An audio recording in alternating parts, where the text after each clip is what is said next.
अस्सलाम वालेकुम नाज़रीन, मैं राना मोहम्मद अफजल अमेरिका से अपने यूट्यूब चैनल पर आपको खुशामदीद कहता हूँ। जैसा कि आपके इल्म में है, भारत में किसानों ने अपनी तहरीक शुरू की हुई है।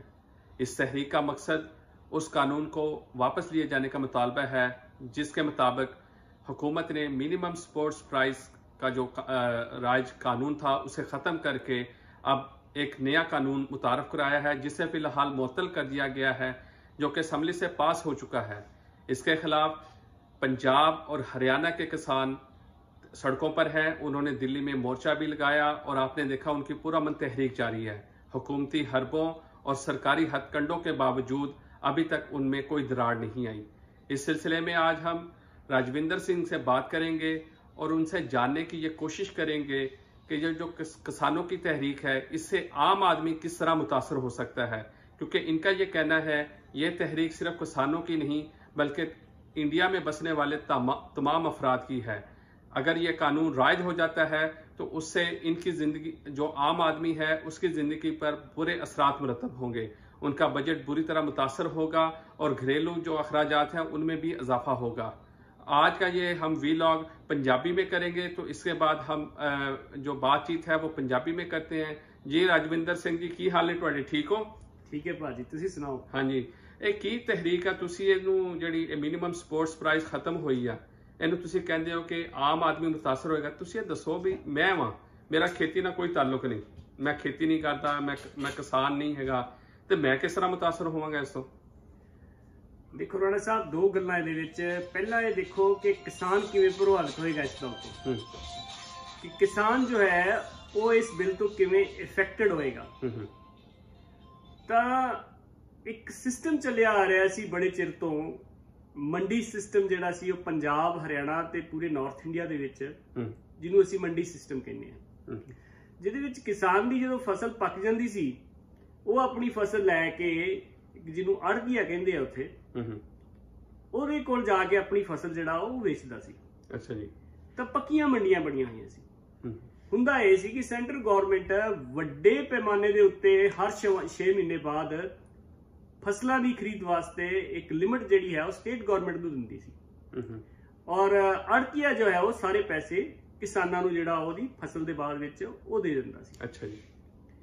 ਹੁਣ ਕੀ ਹੋਏਗਾ ਕਿ ਨਹੀਂ ਇੱਥੇ ਥੋੜਾ ਸਮਝਾਓ ਕਿ ਜਿਹੜੀ ਤੁਹਾਡੀ ਤੁਸੀਂ ਕਹਿੰਦੇ ਹੋ ਜਿਹੜੀ ਸਟੇਟ ਹੈਗੀ ਆ ਆਪਣਾ ਮਰਕਜ਼ੀ ਹੁਕੂਮਤ, ਉਹ ਦਿੰਦੀ ਹੈ ਸਟੇਟ ਨੂੰ ਪੈਸੇ। ਜੀ। ਸਟੇਟ ਉਹ ਪੈਸਾ ਦਿੰਦੀ ਆ ਆੜਤੀ ਨੂੰ, ਆੜਤੀ ਤੋਂ ਪੈਸਾ ਆਉਂਦਾ ਕਿਸਾਨਾਂ ਨੂੰ। ਇਹ ਸਿਸਟਮ ਸੀ ਜੀ। ਤੇ ਉਹਦੀ ਜਿਹੜੀ ਮਿਨੀਮਮ ਸਪੋਰਟਸ ਪ੍ਰਾਈਸ ਆ ਉਹ ਹੁਕੂਮਤ ਅਨਾਉਂਸ ਕਰਦੀ ਹੈ। ਜੀ ਹਾਂ, ਜਿਹੜੀ ਮਿਨੀਮਮ ਸਪੋਰਟ ਪ੍ਰਾਈਸ ਜਿਹੜਾ ਸੀ ਉਹ ਸੈਂਟਰ ਗਵਰਨਮੈਂਟ ਦੁਆਰਾ ਉਹ ਤੈਅ ਕਰ ਦਿੱਤਾ ਜਾਂਦਾ ਸੀ ਕਿ ਇਸ ਤੋਂ ਘੱਟ ਤੁਸੀਂ ਕਿਸੇ ਵੀ ਕਿਸਾਨ ਦੇ ਕੋਲੋਂ ਫਸਲ ਨਹੀਂ ਖਰੀਦ ਸਕਦੇ। ਤਾਂ ਇੱਕ ਵਧੀਆ ਸਿਸਟਮ ਸੀ ਜਿਹਦੇ ਵਿੱਚ ਕਿਸਾਨ ਨੂੰ ਆਪਣਾ ਪੂਰਾ ਸਮਰਥਨ ਮੁੱਲ ਮਿਲਦਾ ਸੀ ਉਹਦੀ ਫਸਲ ਦਾ। ਚਲੋ ਵੈਸੇ ਤਾਂ MSP ਜਿਹੜੀ ਉਹ ਬਹੁਤ ਜ਼ਿਆਦਾ 35 ਤੋਂ ਲੈ ਕੇ 36 ਫਸਲਾਂ ਦੇ ਉੱਤੇ ਹੈ, ਪਰ ਦੋ ਮੇਨ ਫਸਲਾਂ ਜਿਹੜੀਆਂ ਸੀ ਉਹਨਾਂ ਦੇ ਉੱਤੇ ਪੱਕੀ ਗਰੰਟੀ ਸੀ ਨਾ ਕਿ ਤੁਹਾਨੂੰ MSP ਮਿਲੇਗੀ ਸੀ, ਉਹ ਸੀ ਕਣਕ ਤੇ ਝੋਨਾ, ਤੇ ਹੋਰਾਂ ਦੇ ਉੱਤੇ ਵੀ ਮੱਕੀ, ਬਾਜਰਾ ਜਾਂ ਹੋਰ ਜਿਹੜੀਆਂ ਫਸਲਾਂ ਸੀ ਉਹਨਾਂ ਉੱਤੇ ਵੀ MSP ਮਿਲਦੀ ਸੀ। ਹੁਣ ਕੀ ਹੋਏਗਾ ਕਿ ਇਹ ਜਦੋਂ ਜਿਹੜੇ ਬਿੱਲ ਜਿਹੜੇ ਲੈ ਆਂਦੇ ਗਏ ਇਹਦੇ ਵਿੱਚ ਹੋਏਗਾ ਕਿ ਇੱਕ ਪੈਰਲਲ ਮੰਡੀ ਹੋਰ ਬਣ ਜਾਏਗੀ ਬਰਾਬਰ ਦੇ ਉੱਤੇ। ਜਿਹੜੀ ਪਹਿਲਾਂ ਮੰਡੀਆਂ ਚੱਲਣੀਆਂ ਉਹਦੇ ਬਰਾਬਰ ਤੇ ਇੱਕ ਪ੍ਰਾਈਵੇਟ ਮੰਡੀ ਬਣ ਜਾਏਗੀ। ਉਸ ਮੰਡੀ ਦੇ ਵਿੱਚ ਹੋਏਗਾ ਕਿ ਜਿਹੜਾ ਕਿਸਾਨ ਹੈ ਉਹ ਟੈਕਸ ਤੇ ਫ੍ਰੀ ਹੋਏਗੀ ਭਾਵੇਂ ਉਹ ਮੰਡੀ, ਪਰ ਕੁਝ ਦੇਰ ਬਾਅਦ ਸਾਰੀ ਦੀ ਸਾਰੀ ਜਿਹੜੀ ਨਾ ਦੇ ਉੱਪਰੋਂ ਸੈਂਟਰ ਗਵਰਨਮੈਂਟ ਵੱਲੋਂ ਉਹ ਆਏਗਾ, ਫੰਡ ਆਏਗਾ ਜਿਹੜਾ ਲਿਮਿਟ ਦਾ ਹਰ ਦਿੱਤਾ ਜਾਂਦਾ ਸੀ। ਜੇ ਸਰਕਾਰੀ ਮੰਡੀ ਦੇ ਵਿੱਚ ਕੋਈ ਜਾਏਗਾ ਹੀ ਨਹੀਂ, ਕਿਸਾਨ ਦੀ ਫਸਲ ਨੂੰ ਖਰੀਦੇਗਾ ਹੀ ਨਹੀਂ ਕੋਈ, ਆੜਤੀ ਕੋ ਪੈਸੇ ਹੀ ਨਹੀਂ ਹੋਣਗੇ ਜੋ ਕਿ ਲਿਮਿਟ ਦੇ ਥਰੂ ਪਹਿਲਾਂ ਆਉਂਦੇ ਸੀ ਹਰ 6 ਮਹੀਨੇ ਬਾਅਦ, ਤਾਂ ਉਹ ਸਾਰੇ ਦੇ ਸਾਰੇ ਹੌਲੀ ਹੌਲੀ ਇਹ ਜਿਹੜੀ ਸਰਕਾਰੀ ਮੰਡੀ ਹੈ ਜਿਹਨੂੰ ਆਪਾਂ ਕਹਿੰਦਾ ਇਹ ਖਤਮ ਹੋ ਜਾਏਗੀ। ਉਹਦੇ ਮੁਕਾਬਲੇ ਜਿਹੜੀ ਪ੍ਰਾਈਵੇਟ ਮੰਡੀ ਹੈ ਉਹ ਹੁਣ ਫਿਰ ਸਾਲ 2 ਸਾਲ ਤੇ ਬਾਅਦ ਉਹ ਆਪਣੀ ਮਰਜ਼ੀ ਕਰੇਗਾ। ਮੰਨ ਲਓ ਜੇ ਅੱਜ MSP ਤੇ 2000 ਰੁਪਏ ਕੁਇੰਟਲ ਕਣਕ ਵਿਕ ਰਹੀ ਹੈ, ਤਾਂ ਉਹ ਹੁਣ ਸਾਲ 2 ਸਾਲ ਬਾਅਦ ਜਾਂ 6 ਮਹੀਨੇ ਬਾਅਦ ਉਹ ਮੰਡੀ ਵਾਲਾ ਜਿਹੜਾ ਪ੍ਰਾਈਵੇਟ ਸੈਕਟਰ ਦੇ ਵਿੱਚ ਮੰਡੀ ਹੈ ਉਹਦੀ ਮਰਜ਼ੀ ਹੈ ਉਹ ਤੁਹਾਨੂੰ ਕਣਕ ਦਾ 2000 ਦੇਵੇ, ਉਹਦੀ ਮਰਜ਼ੀ ਹੈ ਤੁਹਾਡੀ ਕਣਕ 1500 ਚ ਖਰੀਦੇ, ਉਹਦੀ ਮਰਜ਼ੀ ਹੈ ਤੁਹਾਡੀ ਕਣਕ 1200 ਚ ਖਰੀਦੇ। ਨਹੀਂ, ਹੁਕੂਮਤ ਜਿਹੜੀ ਸੈਂਟਰਲ ਗਵਰਨਮੈਂਟ ਆ ਉਹਨੇ ਇਨਸ਼ੋਰ ਨਹੀਂ ਕੀਤਾ ਵੀ ਉਹ ਜਿਹੜਾ ਮਿਨੀਮਮ ਸਪੋਰਟ ਪ੍ਰਾਈਸ ਆ ਇਹ ਕਾਇਮ ਰਹੇਗੀ? ਨਹੀਂ, ਇਹਦੇ ਵਿੱਚ ਦੇਖੋ ਇੱਕ ਗੱਲ ਦਾ ਨੁਕਤਾ ਸਮਝੋ। ਮਿਨੀਮਮ ਸਪੋਰਟ ਪ੍ਰਾਈਸ ਹੈ, ਪਰ ਉਹਦੇ ਨਾਲ ਕੋਈ ਕਾਨੂੰਨ ਨਹੀਂ ਹੈ ਕਿ ਉਹ ਵਪਾਰੀ ਨੂੰ ਮਜਬੂਰ ਕਰ ਸਕੇ ਪ੍ਰਾਈਵੇਟ ਨੂੰ ਕਿ ਤੁਸੀਂ ਇਸ ਤੋਂ ਘੱਟ ਨਹੀਂ ਖਰੀਦ ਸਕਦੇ। ਹੋਣਾ ਕੀ ਚਾਹੀਦਾ ਕਿ ਜੇ ਤੁਸੀਂ ਮਿਨੀਮਮ ਸਪੋਰਟ ਪ੍ਰਾਈਸ ਦੇ ਰਹੇ ਹੋ ਤੇ ਨਾਲ ਦੀ ਨਾਲ ਇਹ ਤੈਅ ਕੀਤਾ ਜਾਏ ਕਿ ਇਸ ਤੋਂ ਘੱਟ ਤੁਸੀਂ ਖਰੀਦ ਨਹੀਂ ਕਰ ਸਕਦਾ। ਪ੍ਰਾਈਵੇਟ ਸੈਕਟਰ ਉਸ ਤੋਂ ਘੱਟ ਨਹੀਂ ਖਰੀਦ, ਹਾਂ, ਨਹੀਂ ਖਰੀਦ ਸਕਦਾ। ਇਸ ਟਾਈਮ ਇਸ ਤੋਂ ਮੁਤਾਸਰ ਮੈਂ ਕਿਵੇਂ ਹੋਵਾਂਗਾ? ਮੇਰਾ ਤੇ ਮੁੱਦਾ ਇਹ ਹੈਗਾ, ਇਹਦਾ ਤੇ ਇਹ ਹੈ ਕਿ ਕਾਨੂੰਨ ਬਣਾਓ ਕਿ ਮਿਨੀਮਮ ਸਪੋਰਟ ਪ੍ਰਾਈਸ ਤੋਂ ਘੱਟ ਜੇ ਕੋਈ ਬੰਦਾ ਖਰੀਦੇਗਾ ਉਹਨੂੰ 5 ਸਾਲ ਦੀ ਸਜ਼ਾ, ਉਸ ਬੰਦੇ ਨੂੰ, ਤੇ ਉਹਨੂੰ ਘੱਟੋ ਘੱਟ 5 ਲੱਖ ਰੁਪਇਆ ਜੁਰਮਾਨਾ, ਤੇ ਉਸ ਬੰਦੇ ਦਾ ਲਾਇਸੈਂਸ ਜਿਹੜਾ ਹੈ ਪ੍ਰਾਈਵੇਟ ਸੈਕਟਰ ਵਿੱਚ ਜੋ ਖਰੀਦ ਕਰ ਰਿਹਾ ਉਹਦਾ ਲਾਇਸੈਂਸ ਜ਼ਬਤ। ਤਾਂ ਤੇ ਹੋ ਸਕਦਾ ਕਿ ਪ੍ਰਾਈਵੇਟ ਮੰਡੀ ਵਾਲਾ ਜਿਹੜਾ ਉਹ ਕਿਸਾਨਾਂ ਨੂੰ ਮਿਨੀਮਮ ਸਪੋਰਟ ਪ੍ਰਾਈਸ ਦੇ ਉੱਤੇ ਖਰੀਦ ਲਵੇ। ਅਦਰਵਾਈਜ਼ ਉਹਨੂੰ ਕੀ ਜ਼ਰੂਰਤ ਆ? ਜਿਹੜੀ ਉਹਨੂੰ 2000 ਦੀ ਚੀਜ਼ ਉਹਨੂੰ 1200 ਚ ਮਿਲ ਰਹੀ ਹੈ ਤਾਂ ਕਿਉਂ 800 ਰੁਪਇਆ ਵਾਧੂ ਦੇਗਾ ਕਿਸਾਨ? ਇਹਦੇ ਨਾਲ ਤੇ ਮੈਨੂੰ ਫਾਇਦਾ ਹੋਵੇਗਾ ਵੀ ਚਲੋ 1200 ਦੀ ਖਰੀਦੀ ਤੇ ਮੈਨੂੰ ਸਸਤੀ ਦੇਗਾ ਆਮ ਆਦਮੀ ਨੂੰ। ਨਹੀਂ, ਇਹ ਤੁਹਾਡਾ ਤੁਸੀਂ ਸੋਚ ਰਹੇ ਹੋ ਨਾ ਇਸ ਤਰ੍ਹਾਂ, ਵਪਾਰੀ ਇਸ ਤਰ੍ਹਾਂ ਨਹੀਂ ਨਾ ਸੋਚ ਰਿਹਾ। ਅੱਛਾ ਜੀ, ਤੁਸੀਂ ਇਦਾਂ ਸੋਚ ਰਹੇ ਹੋ। ਇਹ ਆਪਾਂ ਅਗਲੇ ਸਟੈਪ ਵਿੱਚ ਜਾਵਾਂਗੇ ਨਾ ਕਿ ਉਪਭੋਗਤਾ ਜਿਹੜਾ ਹੈ ਜਿੰਨੇ ਉਹਨਾਂ ਚੀਜ਼ਾਂ ਵਰਤਣੀਆਂ ਉਹ ਕਿਵੇਂ ਅਫੈਕਟਡ ਹੋਏਗਾ। ਇਹ ਤੁਸੀਂ ਗੱਲ ਕਹਿ ਤੇ ਦਿੱਤੀ ਕਿ ਉਹਨੂੰ 2000 ਤੋਂ 1200 ਦੇ ਵਿੱਚ, ਪਰ ਇਹ ਗੱਲ ਨੂੰ ਤੁਸੀਂ ਸਮਝਣ ਦੀ ਕੋਸ਼ਿਸ਼ ਕਰੋ ਕਿ ਜਿਉਂ ਹੀ ਉਹ ਵਪਾਰੀ ਦੇ ਕੋਲ ਸਟਾਕ ਵਿੱਚ ਚੀਜ਼ ਚਲੇ ਜਾਏਗੀ, ਉਹ ਚਾਹੇ ਉਹਨੇ ਉਹ 1200 ਚ ਖਰੀਦੀ ਹੈ ਤੇ ਭਾਵੇਂ 1800 ਚ ਖਰੀਦੀ ਹੈ, ਉਹਨੇ ਉਹ ਚੀਜ਼ ਤੁਹਾਨੂੰ ਮਾਰਕੀਟ ਦੇ ਵਿੱਚ ਜਿਹੜੀ ਉਪਲਬਧ ਉਹ ਆਪਣੇ ਹਿਸਾਬ ਦੇ ਨਾਲ ਕਰਾਉਣੀ ਹੈ। ਫਿਰ ਉਹ 1200 ਚ ਖਰੀਦੀ ਹੈ ਤੁਹਾਡੇ ਕੋਲ ਉਹਨੇ 2000 ਚ ਖਰੀਦੀ ਹੈ, ਜੋ ਉਹਦਾ ਪੈਰਾਮੀਟਰ ਹੈ ਉਹਨੇ ਆਪਣੇ ਹਿਸਾਬ ਦੇ ਨਾਲ ਤੁਹਾਨੂੰ ਬਾਅਦ ਵਿੱਚ ਉਹ ਮੰਡੀ ਚ ਕਸਟਮਰ ਨੂੰ ਦੇਣੀ ਹੈ। ਚਾਹੇ ਉਹ ਜਿਹੜੀ 20 ਕਿਲੋ ਦੀ ਥੈਲੀ ਆਟੇ ਦੀ ਉਹਨੂੰ 200 ਚ ਦੇਵੇ ਤੁਹਾਨੂੰ, ਚਾਹੇ ਉਹ 600 ਦੇ ਵਿੱਚ ਦੇਵੇ ਆਟੇ ਦੀ ਥੈਲੀ, ਉਹ ਉਹਦੀ ਮਰਜ਼ੀ ਹੈ। ਯਾਨੀ ਤੁਹਾਡਾ ਕਹਿਣ ਦਾ ਮਕਸਦ ਹੈ ਕਿ ਉਹ ਡਿਮਾਂਡ ਤੇ ਸਪਲਾਈ ਨੂੰ ਉਹ ਕੰਟਰੋਲ ਕਰ ਲੇਗਾ। ਐਬਸੋਲੂਟਲੀ, ਉਹ ਕੰਟਰੋਲ ਕਰਕੇ ਫਿਰ ਆਪਣੀ ਮਨਮਰਜ਼ੀ ਦੀ ਕੀਮਤ, ਹਾਂ, ਮਨਮਰਜ਼ੀ ਦੀ ਕੀਮਤ ਹੋਏਗਾ। ਹੁਣ ਤੁਸੀਂ ਇਹ ਦੇਖ ਲਓ, ਜਦੋਂ ਕਿਸਾਨ ਦੇ ਕੋਲ ਆਲੂ ਹੁੰਦਾ, ਫਾਰ ਐਗਜ਼ਾਮਪਲ, ਉਹ ਆਲੂ ਸਾਡਾ ਜਿਹੜਾ ਕਿਸਾਨ ਦੇ ਕੋਲ ਹੁੰਦਾ ਉਹ 2 ਰੁਪਏ ਕਿਲੋ ਵਿਕ ਰਿਹਾ ਹੁੰਦਾ। ਸਹੀ। ਹੁਣ ਤੁਸੀਂ ਇਹ ਦੱਸੋ ਵੀ 2 ਰੁਪਏ ਕਿਲੋ ਵਾਲਾ ਜਾਂ 3 ਰੁਪਏ ਕਿਲੋ ਵਾਲਾ ਜੋ ਹੀ ਵਪਾਰੀ ਕੋ ਆਲੂ ਚਲੇ ਜਾਂਦਾ ਉਹ 20 ਰੁਪਏ ਕਿਲੋ ਹੋ ਜਾਂਦਾ ਨਾ। ਹੁਣ ਇਹ ਦੱਸੋ ਵੀ ਵਪਾਰੀ ਨੇ ਉਸ ਆਲੂ ਨੂੰ ਕੋਈ ਕੋਟ ਪਵਾਤਾ ਜਾਂ ਉਹਨੂੰ ਪੈਂਟ ਪਵਾਤੀ ਜਾਂ ਆਲੂ ਨੂੰ ਕੋਈ ਟਾਈ ਲਾ ਦਿੱਤੀ ਹੈ। ਜਦੋਂ ਤੋਂ ਕਿਸਾਨ ਕੋਲ ਸੀ ਆਲੂ ਉਦੋਂ ਤੋਂ ਵਿਕਿਆ 2 ਰੁਪਏ ਕਿਲੋ, ਜੋ ਹੀ ਉਹ ਚਲੇ ਗਿਆ ਸਟਾਕ ਦੇ ਵਿੱਚ ਉਹ 20 ਰੁਪਏ ਕਿਲੋ ਹੋ ਗਿਆ। ਯਾਨੀ ਇੰਨਾ ਲੁੱਟਦੇ ਆ ਸਾਨੂੰ, ਆਮ ਆਦਮੀ ਨੂੰ ਇੰਨਾ ਲੁੱਟਦੇ। ਬਿਲਕੁਲ ਜੀ, ਬਿਲਕੁਲ। ਤੁਸੀਂ ਦੇਖੋ ਕਿ ਤੁਸੀਂ ਇੱਕ ਚਿਪਸ ਦਾ ਪੈਕਟ ਲੈ ਲਓ, ਕੀ ਆ ਉਹਦੇ ਵਿੱਚ ਚਿਪਸ ਦੇ ਪੈਕਟ ਦੇ ਵਿੱਚ? ਇੱਕ ਆਲੂ ਹੁੰਦਾ, ਉਹਨੂੰ ਛਿੱਲ ਕੇ ਜਿਹਨੂੰ ਆਪਾਂ ਪੀਲ ਕਰਕੇ ਇੱਕ ਆਲੂ। ਤੁਸੀਂ ਇਹ ਦੇਖੋ ਵੀ ਤੁਹਾਡਾ ਜਿਹੜਾ ਆਲੂ ਹੈ, ਇੱਕ ਆਲੂ ਜਿਹੜਾ ਹੈ ਉਹ ਤੁਹਾਡਾ ਤਾਂ ਕਿਲੋ 2 ਰੁਪਏ ਦਾ ਨਹੀਂ, ਤੁਸੀਂ ਉਹਨੂੰ ਛਿੱਲ ਕੇ ਪੀਲ ਕਰਕੇ ਉਹਦਾ ਚਿਪਸ ਬਣਾ ਦਿੱਤਾ ਤੇ ਉਹ ਬਣ ਗਿਆ ਉਹ ਤੁਹਾਡਾ 40 ਰੁਪਏ ਦਾ। 40 ਰੁਪਏ ਚਿਪਸ ਦਾ, ਇੱਕ ਆਲੂ 40 ਰੁਪਏ ਦਾ ਹੋ ਗਿਆ। ਤਾਂ ਤੁਸੀਂ ਇਹ ਗੱਲ ਨੂੰ ਭੁੱਲ ਜਾਓ ਕਿ ਜਿਹੜੀ ਤੁਸੀਂ ਗੱਲ ਕਹੀ ਸੀ ਉਹ 12 ਰੁਪਏ ਕਿਲੋ 1200 ਨੂੰ ਖਰੀਦੇਗਾ ਤਾਂ ਤੁਹਾਨੂੰ ਵੀ ਫਰੀ ਦੇਗਾ। ਨਹੀਂ, ਏਦਾਂ ਨਹੀਂ ਹੋਣਾ। ਉਹਨੇ ਆਪਣੇ ਸਾਰੇ ਸਾਰੀਆਂ ਅੱਗੀਆਂ ਪਿਛਲੀਆਂ ਲਾ ਕੇ ਸਾਰਾ ਕੁਝ ਕਰਕੇ ਉਹਨੇ ਆਪਣਾ ਜਿਹੜਾ ਤੁਹਾਨੂੰ ਇਸ ਤਰ੍ਹਾਂ ਦਾ ਜਿਹੜਾ ਖਰੀਦਦਾਰ ਹੈ ਜਿਹੜਾ ਉਹਨੂੰ ਇਸ ਤਰੀਕੇ ਦੇ ਨਾਲ ਤੁਹਾਨੂੰ ਚੀਟ ਕਰਨਾ ਕਿ ਤੁਹਾਨੂੰ ਪਤਾ ਹੀ ਨਹੀਂ ਲੱਗਣਾ ਕਿ ਜਿਹੜੀ ਚੀਜ਼ ਤੁਸੀਂ ਜਿਹੜੀ ਆਟਾ ਤੁਸੀਂ ਅੱਗੇ 5 ਰੁਪਏ ਕਿਲੋ ਲੈ ਰਹੇ ਸੀ ਜਾਂ 10 ਰੁਪਏ ਕਿਲੋ ਲੈ ਰਹੇ ਸੀ, ਉਹ ਆਟਾ ਤੁਹਾਨੂੰ 70 ਰੁਪਏ ਕਿਲੋ ਮਿਲ ਜਾਣਾ। ਅੱਛਾ, ਤੁਸੀਂ ਇਹ ਦੱਸੋ ਵੀ ਇਹ MSP ਤੁਸੀਂ ਦੱਸ ਰਹੇ ਸੀ ਵੀ ਸੇਬਾਂ ਤੇ ਖਤਮ ਹੋਈ ਤੇ ਫਿਰ ਸੇਬ 1 ਸਾਲ ਦੇ ਵਿਕੇ 24 ਰੁਪਏ ਨੂੰ, ਫਿਰ ਅਗਲੇ 2 ਸਾਲ ਵੀ 24 ਨੂੰ, ਫਿਰ 6 ਨੂੰ ਰੁਪਏ। ਇਹ ਕੀ ਹੈ ਵਾ?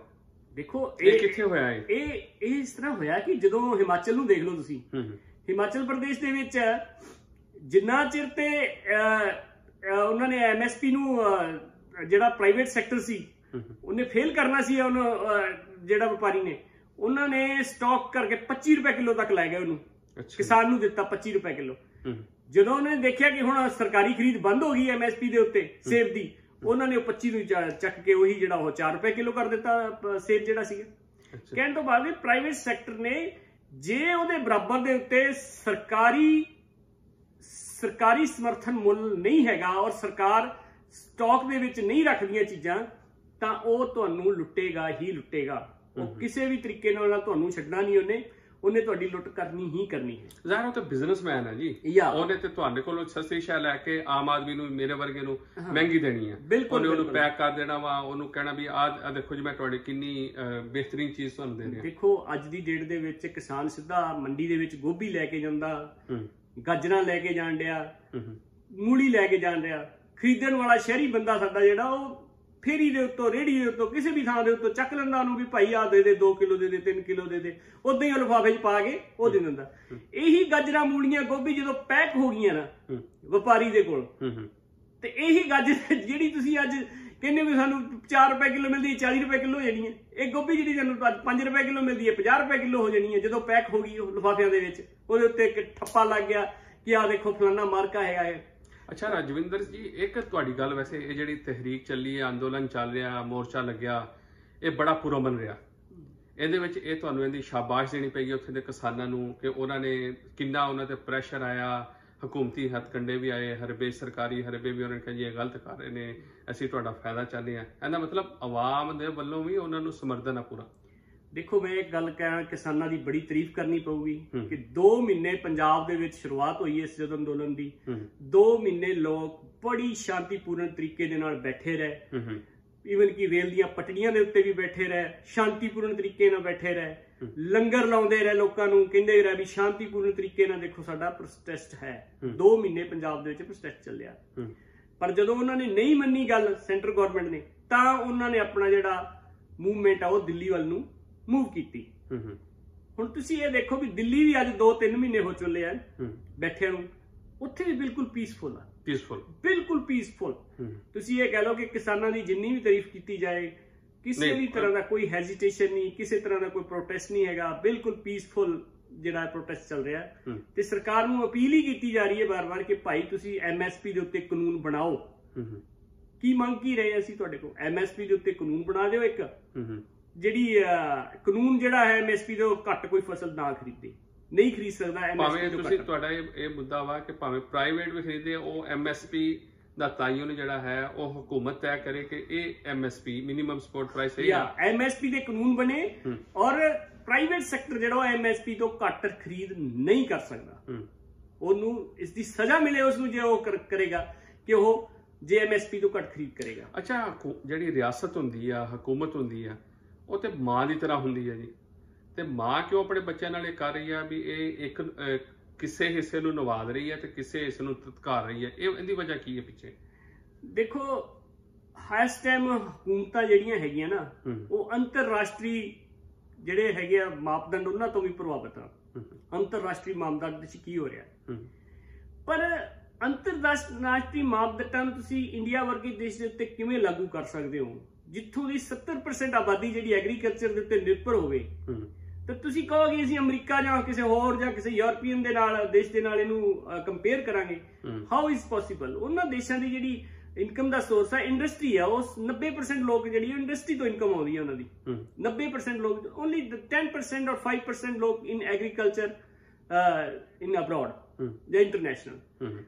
ਇੰਡੀਆ 70% ਜਿਹੜਾ ਹੈ ਉਹ ਐਗਰੀਕਲਚਰ ਦੇ ਉੱਤੇ ਨਿਰਭਰ ਹੈ।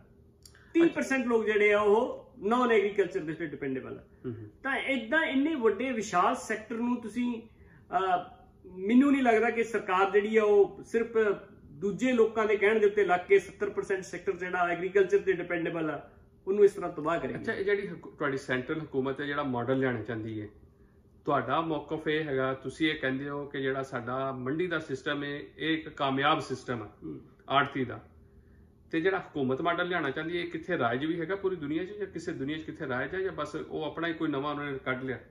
ਨਹੀਂ ਜੀ, ਦੇਖੋ ਜਿਹੜਾ ਇਸ ਟਾਈਮ ਜਿਹੜਾ ਮੰਡੀ ਦਾ ਸਿਸਟਮ ਸੀ, ਦੁਨੀਆ ਦਾ ਸਭ ਤੋਂ, ਏਸ਼ੀਆ ਦਾ ਸਭ ਤੋਂ, ਦੁਨੀਆ ਦਾ ਸਭ ਤੋਂ ਵਧੀਆ ਮਾਡਲ ਜਿਹੜਾ ਸੀ ਉਹ ਪੰਜਾਬ, ਹਰਿਆਣਾ ਤੇ ਨਾਰਥ ਇੰਡੀਆ ਦਾ ਸੀ, ਜਿਹਦੇ ਵਿੱਚ MSP ਦੇ ਥਰੂ ਹਰ 6 ਮਹੀਨੇ ਬਾਅਦ ਸਰਕਾਰ ਮੁੱਲ ਤੈਅ ਕਰਦੀ ਸੀ ਔਰ ਕਿਸਾਨ ਨੂੰ ਉਹਦੇ ਪੈਸੇ ਵੀ ਮਿਲਦੇ ਸੀ। ਇਹਦੇ ਲਈ ਸੈਂਟਰ ਗਵਰਨਮੈਂਟ ਦੀ ਸ਼ਲਾਘਨਾ ਵੀ ਕਰਨੀ ਚਾਹੀਦੀ ਹੈ ਇਸ ਕੰਮ ਲਈ ਕਿ ਉਹ ਦੇ ਰਹੀ ਸੀ।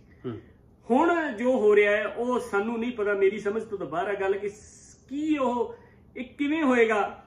ਕਿ ਦੇਖੋ ਅੱਜ ਇੱਕ ਕਿਸਾਨ ਜਿਹੜਾ ਹੈ ਉਹਦੀ ਬਾਜਰਾ ਉਹਦਾ ਰੁਲਣ ਡਿਆ ਜਾ ਕੇ, ਉਹਦੀ ਹੁਣੇ ਕਣਕਾਂ ਜਿਹੜੀ ਉਹਦੀ ਰੁਲਣੀ ਆ, ਕਿ ਜਦ ਤੁਸੀਂ ਉਹਦੇ ਮੁਕਾਬਲੇ ਦੇ ਉੱਤੇ ਪ੍ਰਾਈਵੇਟ ਸੈਕਟਰ ਦੇ ਉੱਤੇ ਕੋਈ ਖੜਾ ਹੀ ਨਹੀਂ ਕਰੋਗੇ, ਉਹਨੂੰ ਖੁੱਲੀ ਛੂਟ ਹੀ ਦੇ ਦਿਓਗੇ, ਕਿ ਤੂੰ ਆਪਣੀ ਮਰਜ਼ੀ ਕਰ, ਫਿਰ ਤਾਂ ਉਹਦੀ ਮਰਜ਼ੀ ਹੈ। ਫਿਰ ਤੇ ਉਹ ਚਾਹੇ ਤੁਹਾਡਾ ਬਾਜਰਾ 2 ਰੁਪਏ ਕਿਲੋ ਖਰੀਦੇ ਤਾਂ ਭਾਵੇਂ 50 ਪੈਸੇ ਨੂੰ ਖਰੀਦੇ, ਤੁਸੀਂ ਉਹਦੇ ਬਰਾਬਰ ਇੱਕ ਕੰਪੀਟੀਸ਼ਨ ਤੇ ਖੜੇ। ਇੱਕ ਹੋਰ ਦੇਖੋ, ਇਹਦੇ ਵਿੱਚ ਇੱਕ ਹੋਰ ਬੜੀ ਮਾਰੂ ਗੱਲ ਹੋਣ ਵਾਲੀ ਹੈ। ਜਿੰਨੀਆਂ ਵੀ ਸਰਕਾਰੀ ਸਕੀਮਾਂ ਚੱਲਦੀਆਂ, ਚਾਹੇ ਉਹ ਮਨਰੇਗਾ ਹੋਵੇ, ਉਹਦੇ ਵਿੱਚ ਕੀ ਹੁੰਦਾ ਕਿ ਜਿਹੜਾ ਲੇਬਰ ਆ ਉਹ ਪਿੰਡ ਦੀ ਉਹ ਕੰਮ ਕਰਦੀ ਹੈ, ਤੇ ਉਹਨੂੰ ਪੈਸੇ ਦੇਣ ਦੀ ਬਜਾਏ ਅਨਾਜ ਦੇ ਦਿੱਤਾ ਜਾਂਦਾ, ਉਹਨੂੰ ਪੈਸੇ ਦੇਣ ਦੀ ਬਜਾਏ ਦਾਲ ਦੇ ਦਿੱਤੀ ਜਾਂਦੀ ਹੈ। ਜਦੋਂ ਤੁਹਾਡੇ ਸਟਾਕ ਦੇ ਵਿੱਚ ਹੀ ਕੁਝ ਨਹੀਂ ਹੈਗਾ, ਜਦੋਂ ਤੁਸੀਂ ਸਟਾਕ ਹੀ ਕੁਝ ਨਹੀਂ ਕਰਨਾ, ਤਾਂ ਤੁਸੀਂ ਕੀ ਦਿਓਗੇ ਉਹਨਾਂ ਨੂੰ, ਲੇਬਰਾਂ ਨੂੰ? ਫਿਰ ਪੈਸਾ ਦਿਓਗੇ, ਪੈਸਾ ਜਿਹੜੀ ਦੀ ਪਹਿਲਾਂ ਹੀ ਬੜੀ ਥੋੜੀ ਹੈ ਸਾਡੇ ਕੋਲ। ਹੁਣ ਤੇ ਤੁਸੀਂ ਕੰਮ ਕਰਾ ਕੇ ਉਹਨਾਂ ਨੂੰ ਆਟਾ ਦੇ ਦਿੰਦੇ ਹੋ, ਦਾਲ ਦੇ ਦਿੰਦੇ ਹੋ, ਦਾਣੇ ਦੇ ਦਿੱਤੇ ਸਾਲ ਦੇ ਉਹਨਾਂ ਨੂੰ ਕੰਮ ਕਰਾ ਕੇ। ਮਨਰੇਗਾ, ਖਾਸ ਤੌਰ ਤੇ ਮਨਰੇਗਾ ਵਿੱਚ, ਮਨਰੇਗਾ ਬਹੁਤ ਵਧੀਆ ਸਕੀਮ ਹੈ ਜਿਹੜੀ ਚੱਲ ਰਹੀ, ਜਿਹਦੇ ਵਿੱਚ ਕਿ ਇਸ ਤਰ੍ਹਾਂ ਦੀ ਸਕੀਮਾਂ ਸੀ ਕਿ ਅਨਾਜ ਦੇ ਦਿੱਤਾ ਜਾਂਦਾ ਸੀ। ਹੁਣ ਕਈ ਸਟੇਟ ਗਵਰਨਮੈਂਟ ਜਿਹੜੀਆਂ ਉਹ ਆਟਾ ਦਾਲ ਸਕੀਮ, ਜਿਵੇਂ ਪੰਜਾਬ ਚਲਾਉਂਦੀ ਹੈ, ਆਟਾ ਦਾਲ ਸਕੀਮ ਚਲਾਉਂਦੀ ਹੈ। ਜੇ ਪੰਜਾਬ ਸਰਕਾਰ ਦੇ ਸਟਾਕ ਦੇ ਵਿੱਚ ਆਟਾ ਦਾਲ ਹੈ ਤਾਂ ਹੀ ਉਹ ਦੇ ਰਹੀ ਹੈ ਨਾ ਗਰੀਬਾਂ ਨੂੰ। ਜੇ ਉਹ ਸਟਾਕ ਦੇ ਵਿੱਚ ਹੈ ਹੀ ਨਹੀਂ, ਤੁਹਾਡੇ ਸਟਾਕ ਹੀ ਖਾਲੀ ਹੈ ਤੁਹਾਡਾ, ਤਾਂ ਇਹਦਾ ਮਤਲਬ ਹੈ ਕਿ ਜਿੰਨੀਆਂ ਵੀ ਸਮਾਜ ਭਲਾਈ ਦੀਆਂ, ਸੋਸ਼ਲ ਸਪਲਾਈ ਦੀਆਂ ਜਿੰਨੀਆਂ ਵੀ ਸਕੀਮਾਂ ਸਾਰੀਆਂ ਖਤਮ, ਫਿਨਿਸ਼ ਟੋਟਲੀ। ਇਹ ਨਾਜ਼ਰੀਨ, ਰਾਜਵਿੰਦਰ ਸਾਹਿਬ ਨੇ ਨਾ ਮੈਨੂੰ ਤਾਂ ਬੜੀ ਚੰਗੀ ਤਰ੍ਹਾਂ ਸਮਝਾ ਦਿੱਤਾ ਕਿ ਮੈਂ ਕਿਸ ਤਰ੍ਹਾਂ, ਮੇਰੇ ਤੋਂ ਬਾਅਦ ਆਮ ਆਦਮੀ ਜਿਹੜਾ ਸਾਡੇ ਤੋਂ, ਜਿਹੜਾ ਕਿਸਾਨੀ ਤੋਂ, ਖੇਤੀ ਤੋਂ ਉਹਦਾ ਕੋਈ ਤਾਲੁਕ ਨਹੀਂ, ਕੋਈ ਉਹਦਾ ਲੈਣਾ ਦੇਣਾ ਨਹੀਂ, ਲੇਕਿਨ ਜਦੋਂ ਜ਼ਾਹਿਰ ਆ ਉਹ ਖਾਣਾ ਪੀਣਾ ਉਹਨੇ ਚੀਜ਼ ਉੱਥੋਂ ਹੀ ਲੈਣੀ ਆ, ਕਣਕ ਲੈਣੀ ਆ, ਸਬਜ਼ੀਆਂ ਲੈਣੀਆਂ ਨੇ। ਅਗਰ ਅਸੀਂ ਜਾ ਕੇ, ਇਹ ਵਾਕਈ ਸਾਡਾ ਨਿਜ਼ਾਮ ਜਿਹੜਾ ਹੈਗਾ, ਅਸੀਂ ਮੰਡੀ 'ਚ ਜਾਂਦੇ ਆ, ਸੁਬਾਹ ਉੱਠੇ, ਉੱਥੋਂ ਜਾ ਕੇ ਆਪਣੀ ਹੱਥ ਨਾਲ ਜਿਹੜੀ ਚੀਜ਼ ਪਸੰਦ ਕੀਤੀ, ਰੇਟ ਉੱਤੇ ਥੱਲੇ ਕਰਕੇ ਲੈ ਲਿਆ। ਲੇਕਿਨ ਜਦੋਂ ਤੁਹਾਨੂੰ ਇੱਕ ਥਰਡ ਪਾਰਟੀ, ਜਿਹੜਾ ਇੱਕ ਬਿਜ਼ਨਸਮੈਨ ਆ, ਉਹਨੇ ਪੈਕਸ਼ੁਦਾ ਉਹਨੇ ਉੱਤੇ ਕੀਮਤ ਵੀ ਲਾ ਦੇਣੀ ਆ, ਨਾ ਉਹ ਘੱਟ ਹੋਣੀ ਆ ਨਾ ਵੱਧ ਹੋਣੀ ਆ, ਤੇ ਮੈਨੂੰ ਸਮਝ ਆ ਗਈ ਵੀ ਮੈਂ ਕਿਸ ਤਰ੍ਹਾਂ ਇਸ ਤੋਂ ਮੁਤਾਸਰ ਹੋਵਾਂਗਾ। ਇਹ ਤੈਅ ਹੋ ਗਿਆ ਵੀ ਇਹ ਜਿਹੜੀ ਕਿਸਾਨਾਂ ਦੀ ਤਹਿਰੀਕ ਹੈ, ਸਿਰਫ ਕਿਸਾਨਾਂ ਦੀ ਨਹੀਂ ਬਲਕਿ ਆਮ ਆਦਮੀ ਦੀ ਵੀ ਤਹਿਰੀਕ ਹੈ। ਇਹਦੇ ਨਾਲ ਆਮ ਆਦਮੀ ਵੀ ਬੁਰੀ ਤਰ੍ਹਾਂ ਮੁਤਾਸਰ ਹੋਏਗਾ। ਸਾਨੂੰ ਦੋਵਾਂ ਨੂੰ ਇਹਦੇ ਨਾਲ ਇਜਾਜ਼ਤ ਦਿਓ। ਇਨਸ਼ਾਅੱਲਾ ਤੁਹਾਡੇ ਨਾਲ ਅਗਲੇ ਵੀਲਾਗ ਵਿੱਚ ਸਾਡੀ ਮੁਲਾਕਾਤ ਹੋਏਗੀ। ਸਾਡੇ ਚੈਨਲ ਨੂੰ ਸਬਸਕ੍ਰਾਈਬ ਵੀ ਕਰੋ ਤੇ ਇਹਨੂੰ ਲਾਈਕ ਤੇ ਸ਼ੇਅਰ ਵੀ ਕਰਿਆ ਕਰੋ।